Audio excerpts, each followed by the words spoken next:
Hey there, it's Audrin.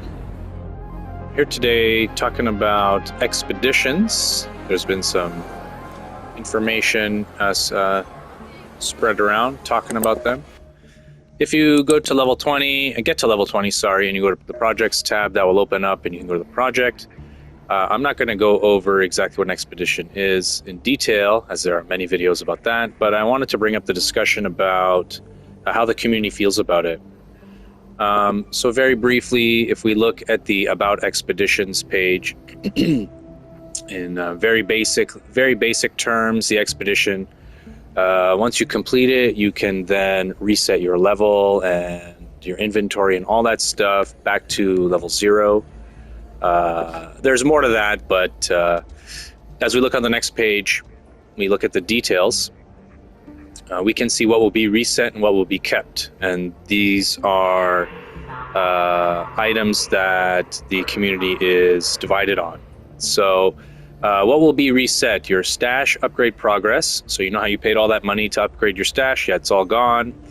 You got to do it again. Your inventory items, obviously, just like in New Game Plus, most inventory items are taken away. Blueprints, which is the big one. We'll get into that in a minute. Coins, your money. Your level, of course, you go back to level... actually, it starts at level 1. So go back to level 1. Raider Den, Workshop, and Quests. So now Quests obviously makes sense. The Workshop, I'm a little confused, because if you look on the next side, it says this will be kept. First of all, unlocked maps, so all the maps will be there. But unlocked workshop stations... So I guess what that means is you'll have all of the stations available, so you don't have to create them again. But then the levels, all those upgrade materials you use to upgrade your workshops, yeah, those will be reset back to level 1, and you have to get back to level 3. Codex entries will be kept, Raider tokens, cred. A lot of these are self-explanatory. Raider deck progress, so your cosmetics that you use the blue currency for. Leaderboards, trials, cosmetics, personal event progress, bonus skill points from expeditions, and bonus stash slots earned from expeditions. Those will be kept too. Now, the reason for people to do the expedition seems to be that we will be getting some rewards. So as it says on this page, increased XP gain, more materials from Scrappy, more weapon repairs, and more stash space. You'll also get bonus skill points depending on the value of items in your stash. Now, we don't really know exactly what that means, so I'm going to assume if you have maybe millions of coin available in total for your items, then you will get more skill points. To me, that sounds kind of strange, because as I'm playing the game, I'm using all the items, so I'm just going to hoard items in my 280 bag. And yeah, I don't know if that's worth it. I'm not sure. They're not very clear on exactly how many points you're going to get. I'm going to assume maybe like up to 5. But I think more details are needed for anyone to make this decision to do the expedition. More XP, I mean, that's self-explanatory. More scrappy materials, of course. Increased weapon repairs. I don't even actually understand what that means, and I've been speaking English for 41 years. Does that mean it costs more to repair a weapon, which sounds kind of silly because that's not a buff? Can I repair more things? I thought you can repair everything, all the weapons, so that's kind of confusing. And then, of course, more stash space. More stash space. Well, how much space? If I were to guess, maybe it is the bonus stash slots earned from expeditions. Well, no, that is the bonus. That's what we're talking about. I don't even know what I'm talking about. So it's, as you can tell, it's very, very confusing. We need more details from the devs to tell us. So again, I said I wasn't going to go through the steps, as there's many videos on that. As you can see on mine, I'm on step 5. So I'm gathering all these items, but now that I'm actually looking at it, I don't know if it's worth it or not, so that's why I wanted to make this video. So here we go. So this is, I was looking at Reddit earlier, and there is some arguments for doing the expedition, but also against. So we'll talk about the against first. So the first complaint, I guess, or argument is that the blueprint problem, right? As it said on the About page, it said that your blueprints will be reset. For those of us who've been playing for a while, even though I have limited time and I haven't played as much as everyone else, but losing all of my blueprints is pretty steep. So if I go to my blueprints here, I only have 20 of them out of 74. And I have, a good chunk of hours in here. I'm level 39. That's a lot. That's a big thing to lose, right? So that's one big argument against going for the expedition. The other one is, you have to reacquire these blueprints, and they're already very difficult to find. I mean, I only found 20. Most recently, I found the snap hook, and then I learned that, during the electromagnetic storm, a lot of people get snap hooks all over the place. But they're very rare.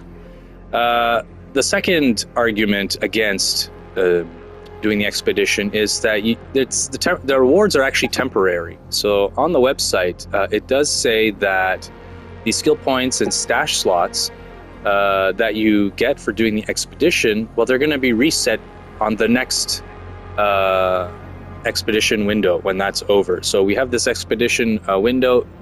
As you can see in the top right, the window is now closed. It's going to open up, and then you'll have a week in order to decide if you want to go on the expedition or not and reset all your progress. But then the next time you do it, the second time, after, 6 weeks, 7 weeks, 6 to 8 weeks, those bonus, oh my gosh, I can't speak this morning.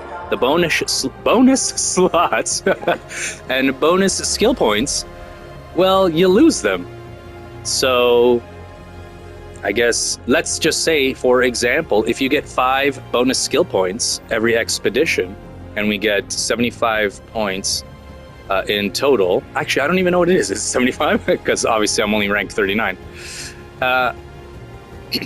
If I don't do the expedition, I'll go back to 75. But if I just continue to do the expedition, then I'll have 80 every season.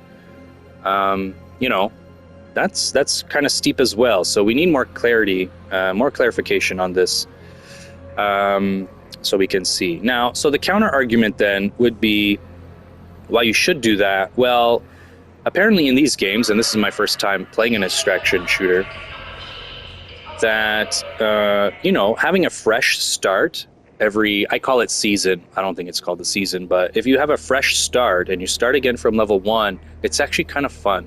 So those of you who play, obviously, shooters, Call of Duty comes to mind. There's that prestige system where you gain max level in a weapon or your character, and then you can start again, but then you get different rewards. I haven't played Call of Duty in many, many years, maybe since Black Ops 2, but your level resets and you get to do it all over again, and it's actually kind of fun because it's fresh and you're gathering materials. Well, not in COD, you're gathering your levels back, which is kind of fun, and I agree with that. But in this game, you get the fresh start, but yeah, you're gonna lose all the blueprints? That's steep. I mean, the levels I can understand, the skills, sure, yeah, that's fun, and the items, of course, obviously, like you've got to recollect everything, that makes sense to me. But the blueprints, that's a big one. Even the workshop levels isn't so bad, even though I'm not max on everything, but it's not as bad as the blueprints, in my opinion. And the other one is the promise of the promise of permanent progression. So that is a big one. These bonus points and the bonus stash slots, those are pretty appealing, right? Everybody wants more stash. Everybody wants more skill points. But, how many points? How many slots are we going to get? What do I need in my inventory? I'd like, a definite number of, you need, 30 million coins worth of equipment or items in your inventory. Then you will get the max number of slots or the max number of skill points, So that's something that we need to know. Some people have been saying that there are cosmetic rewards as well, but we don't know what those are. We haven't seen them, of course. If something looks really cool, of course, I would want to get it, but not knowing what it is, it's really hard to decide. And actually, I should go back. I know I'm doing this on the fly, but the need for a fresh start. When you reset all your skill points, let's go to my skill points. I don't even have that many. But being able to reset all of these, let's hide the tooltip, being able to reset these, if I made a mistake or I put a skill point in something that I don't really want or that I found no benefit for, that's a huge bonus. I would love to be able to do that. But I also have read that the devs have been maybe saying, I think one of them said, but nobody's sure yet because there's no definite answer, that they may provide a skill reset, maybe a purchasable thing with real money or with an expensive currency. So who knows? If that's available, that would take away a reason to do this expedition, to reset your skill points. But if it's the only way and you have to do the expedition, well, I think more people will be inclined to do so, especially those players who have been playing for a long time and have lots of time to spend to level back up to level 75. Anyway, I just wanted to bring that up, make this quick video about it. My question then is to the community, are you going to be doing the expedition? For me, I'm still undecided, but I feel like my plan is to complete all of these, so turning in all of these items, get my expedition ready, and then once we find out more information about what exactly we're going to be receiving, in terms of how many skill points, how many stash slots, what the cosmetics are there any other rewards available for that, then I'll be more inclined to do so. But, I'm still having fun with the game. This is a lot. These are a lot of items that you got to give in, right? But it is quite fun to be collecting and using what I'm collecting for something that, to give some progression. Anyway, that's about it from me. Hope you enjoyed the video. Take care.